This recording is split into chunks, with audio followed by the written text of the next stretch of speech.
Welcome into the Tour Coach, everybody. I'm your host, Tony Ruggiero. Thanks for sitting in. If you're passionate about the game of golf, you love the game of golf, whether you're a coach, a teacher, or a player, recreational golfer, touring professional, aspiring to get better, I think some of the information you're about to hear can help you. These are the conversations with the people that I meet, the coaches that I teach with that I find interesting, the caddies, the fitness experts, mental coaches, or players or students that I meet in my journey to help all of you play better golf. And these are the conversations we have. They're authentic, they're real, you'll laugh, some will make you think. All of it is designed to help you play better golf. I hope you enjoy these conversations, and if you like these, look, you can always go find more of our content, which is available for you on YouTube, on DewsweeperTV. That's at DewsweeperTV on YouTube. All of these, you can watch the video, but you can also watch some of our productions where you can watch us go one-on-one behind the scenes with a real player as we all work together to help people play their best. So check out DewsweeperTV. Please keep listening to the Tour Coach here. I hope you like the conversations. I'm enjoying putting the stuff out, and I enjoy this journey helping all of you play better golf. And once again, though, none of this would be remotely possible without our long-time sponsors, especially Cleveland Shrixon Golf, Mitch McConnell and McConnell Automotive, Buick GMC, Bushnell, Stokely's Midtown Garden Center, Taylor Martino and Rowan in Mobile, all of the great sponsors, and especially our new one, because there's going to be some fun nights ahead, Epic Western Tequila Drink, coming at you live from Texas. So appreciate our sponsors, appreciate all the people that sit and chat with me, and we're going to look forward to bringing you more tour coaches and more content as we help all of us play better golf there on DewsweeperTV. All right, so here we are, and get a little closer to Hale. So, all right, well, are you moving on in? come on, move on. And so anyways, Moving on up? we got another one of our retreats. All right, move on in. We've got, it's a Saturday night, it's big football. We're watching that at the same time. We're doing this. Nick Boba might jump on in. But we got the A team back together. We got Doc, Coop, Hack, and back from the Netherlands and Japan. World traveler, and our all-time fave, Momo, with me 12 years. She's unbelievable. I never knew we'd go here. Yep, and we're going from here to Vegas. We'll probably do one of those. We'll probably do one of these to Vegas. Probably. So anyways, but Coop, I wanted to kick this to you. Because I've heard a lot of great stuff from you tonight. Mm-hmm. Some of it, not necessarily anything we can talk about it, but some of it we could. Mm-hmm. Let's talk. I want you to talk a little bit. Who are the best?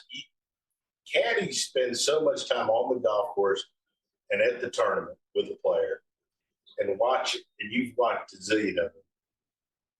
Who are the 2 or 3 best practicers you ever saw, and what made them so? I didn't see him early on. Who were the best practicers you ever were around, and what made them so great at practice? What was it made it so great? I heard an interview that Hogan did not too long ago. I didn't know this, but he explained how he did his practice. He played 18 holes, whether it be Monday or Tuesday, and evaluated every single shot. And that 18 holes depicted what he was going to do that week. Whatever he didn't do right in those 18, didn't matter where he was playing, he carried it over. So he shouldn't sound that. That's what he did. Anyway, but like in the little bit of time that I was out there, I think the newer guys are ones that would stick out for doing the most work. Really? Because the old guys didn't do work. They played golf, it was natural, pretty much. Like so much work is put into it these days. And I've been out of the loop a little while, that I'm probably the best practice guy. Just practicer in general? Yeah, it took so much. I understand the question. It's hard for me to come up with who actually. I'm trying to think who would take that knowledge to the tournament best. John Curran. Guy that didn't hit it far. Wasn't the best at this or the best at that. Made a lot of money playing golf. Just had a drink with him a while ago. That name, you know, I probably wouldn't have thought about that name if we hadn't had a drink with him tonight, but what a damn career he had. Yeah. Just ballsy, played golf, and took what, you know, came his way and made a good living. And what a good dude, too, Greg. Obviously, a lot of what you do is help people. Actually, you do a lot of nothing and get paid for it, which is awesome. Nothing. Doing nothing's hard. You know. For golfers. What do you think makes some, what are some of the better practicers around? What do you think makes them a good practicer? And what do you advise people to do to make them get better? So the advice is always practice as close as you can to how you play. Okay. Like what? Can I say something real quick? Yeah. My saying today was, I can remember. make a practice swing with intent. Hold on, I got Yeah. Hit every shot with Don't You're watching this week. Don't make a practice swing that We has did speed, not cook that. right, Greg? What's a practice swing that has speed good for? Nothing. It's not right. And then you ask guys, what are you doing? What are you making a practice swing for? They don't know. And why would you make it behind the ball? So Rick Lamb said something interesting today when we were out there about his practice swings. In terms of the short shots, like 30, 50, 70 yards. Mhm. And I don't know if you guys talk about this, but he makes a practice swing, couple, 2, 3, till he feels the right speed. Yeah. And then steps in and just tries to replicate that. And that's the thing I was trying to get across the page for these younger players. You can't have a set practice swing now, because if the first one isn't good, you have to make one that duplicates. But you also said that guys don't take practice swings. Like if they have a bad lie, they don't take a practice swing in that lie. They step 10 feet away. Right. They try to duplicate it in a different position. Yeah. But Rick said something interesting today, or I was intrigued by what he was doing. If he's got a 50-yard pitch, we talked about this clock system, right? Where they teach you, like, take it back at 3 o'clock. Yeah. It doesn't mean anything if the speed's different. Right. You could hit a 30-yard shot or a 90-yard shot from the same clock Correct. position. I think that, If you excel. but I think Yeah, that so that's this from was all about a player practice perspective. I think that's why, like, as coaches, you know, we tell guys to kind of make girls to make like a matrix where, like, you take it here, you take it here, you take it here, and these are the distances, and then you practice, try to hit it. Ultimately, you're trying to get it to go. The speed matters. In fact, Hackett and I taught a guy, Ian Mazenheimer, I guess it was a week ago, and he wanted to work on wedges. Guthrie was down. And he's one that dials in that. He can dial it in, Yes, right? sir. But anyways, we ended up with him because he's a younger guy. He's totally the track man. It was kind of bizarre lesson, really. Wish I could take credit for that. We told him a speed to swing, and he would do it. He could get within a couple miles an hour after he got his baseline. No matter And he how. took distances off things Based on speed. Same based on speed. right? All he did was focus on. I thought that was kind of That's an dialing interesting in. idea. Truly bad, not. Right. Yeah, He didn't, but like you can go like, so I don't even remember, I can't remember off the top of my head, but like, I do remember one was like a wedge, cert shot, and it was 83 miles an hour. So we said, all right. Now, like when we first went through it, it was like, we'll try to hit this 115-yard shot, hit it 106. So we're And going he from couldn't do knee it. high to hip But high. when we said, okay, you're at 83 miles an hour, hit something 80, he could do it. Right. And so he mapped out everything based on the speed he would hit versus the distance he would carry. I thought that was really interesting. Yeah. Right? That's And- kind of what Luke does. Yeah. He said he always called with the track. But he was taught with a track man, which I Taught with thought numbers. was Started playing golf. like going That's back what to he you and Yoga with Ben Hogan probably wouldn't have done it. But Right, I just heard that he did an interview, it was on television, and I thought it was amazing that, you know, he only played 18 holes before the round, and dictated everything that week off of that 18, no matter the weather, the wind, the temperature.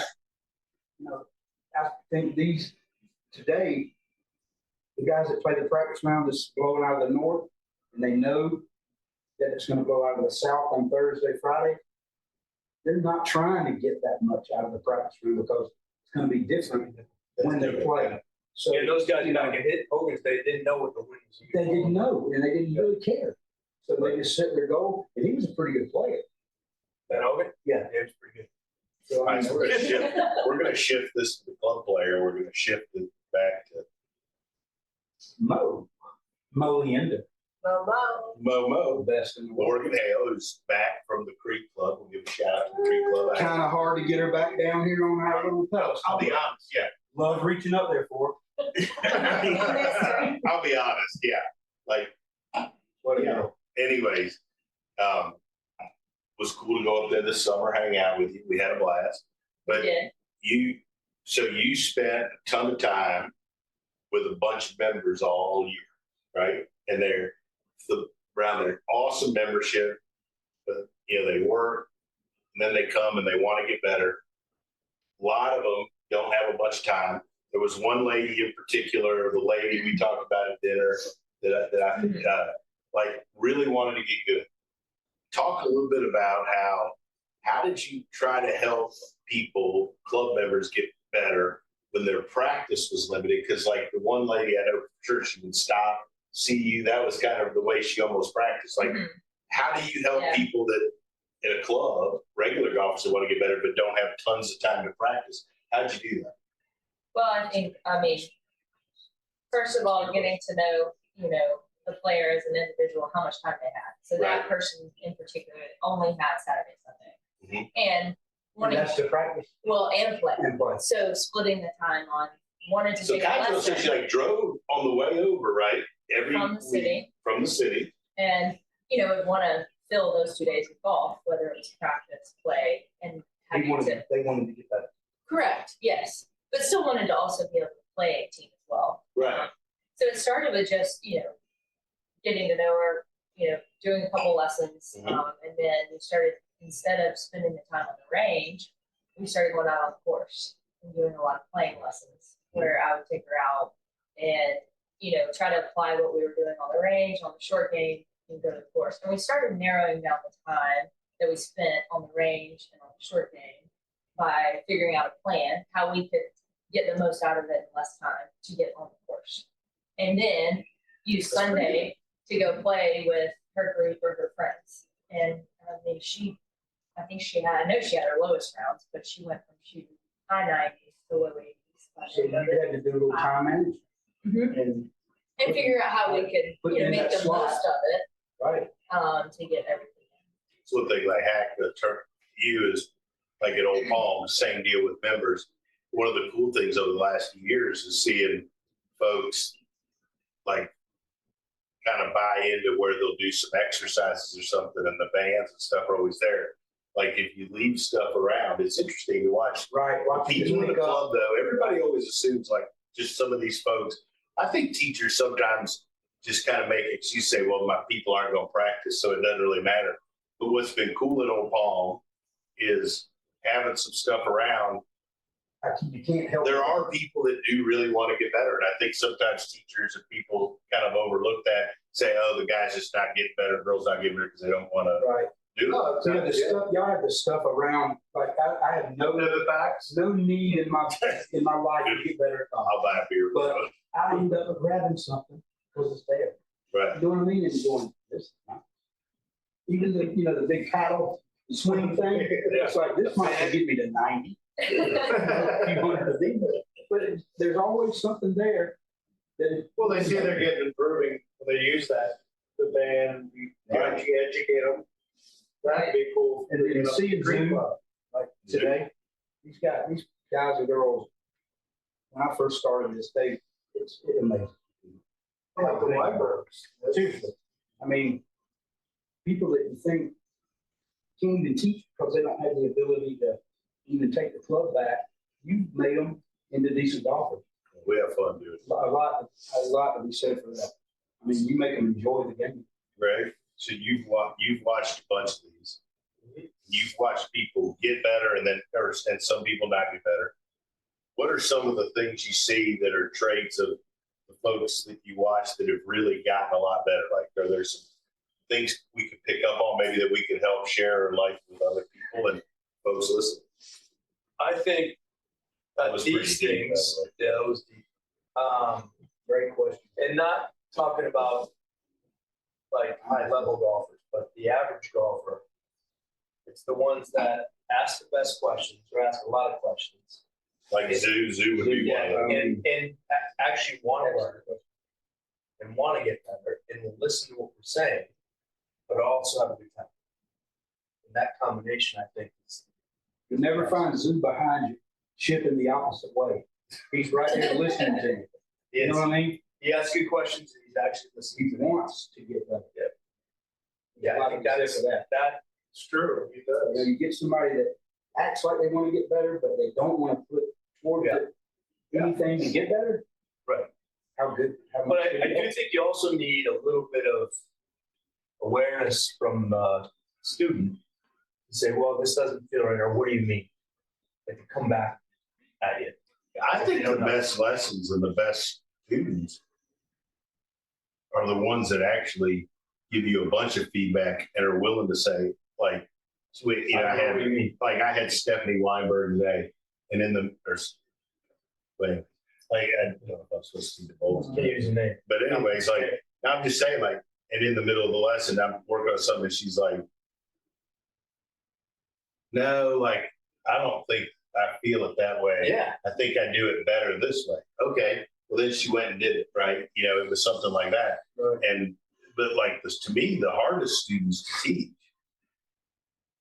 are the ones that don't give you any feedback at all. Like almost like they hit a good shot and a bad shot, you can't even tell the difference, right? Like they shank one of those pines, next one they strike and they're like the same. Yeah. You know? You want someone to say, I don't know what you mean. Right. It's hard to teach a drone. Yeah. Yeah. You need feedback. Someone that's not You need going, feedback. that's just not going with emotions. Yeah. But before it was mechanical. All right. So to kind of wrap this up, though, you hit on something the other day. One of your brilliant moments. You only have two, actually. I love this time. Normally you're up to 4 to 6 or 2. It was a short trip. Selling this week. But you know, I made a faux pas, and I told the guy to hit it. No, it wasn't a faux pas. That's But a you normal bet, thing. Yeah. I don't even know how to take it. I know what you're saying. Don't I already you know didn't that. do it. But no, but I think people don't understand sometimes how important what you say and how you say it. Right. Yeah. Right. So, but We won't know yet. Example, you're right. but talk a little bit about that, and Yeah. a little bit also why people's practice swings and some of the things they do matter, and also why are their practice swings better than their real swings sometimes? Yeah, they're always better because they're not trying to hit the ball. When there's hitting, They're trying to swing the club. Right? Right. You're teaching them to swing the club. into the wind. They got hit. Yeah. No good. But so you were given, was it yesterday? Yeah. And you talk all about swinging the club, doing this, and then you say, okay, hit one. Yeah. And all of a sudden it's like, oh shit, now there's a ball there. But hey, I got hit. Everybody makes a mistake. I mean, seriously. It wasn't a mistake. Wrong That- word. The wrong word. I know you've made a lot. But that's a good point. But I mean, that's golf. That's golf. Like, seriously, that was just one word. just say hit it.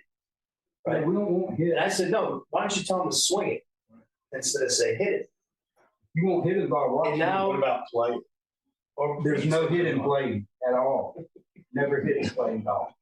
Well, But it's funny how, and we talked about, there was a video I sent you that Bryson DeChambeau was talking about, where he hit balls as a kid with his eyes he closed. swung at him. Yeah, he was just swinging the He club. hit him. The ball got in the way.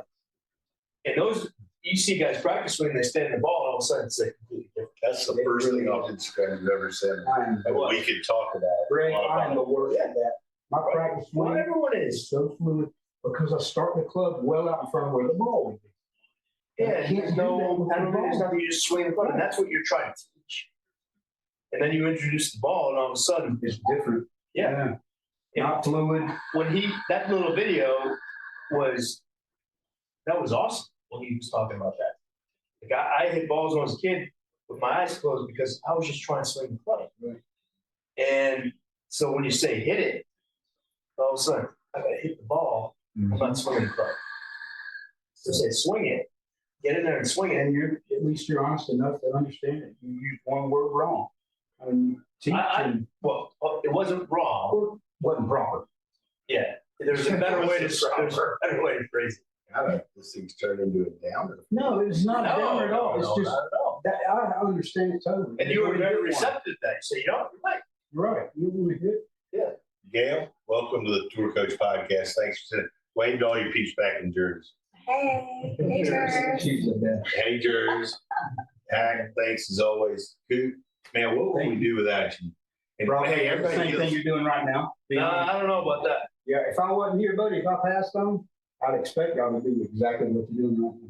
And we'd be saying, Miss Coop, so Well, we never took you. follow a cooped up caddy on his new brand. New brand. You got to Might follow. have- She said she might have to add me. Mo. Add me, Mo.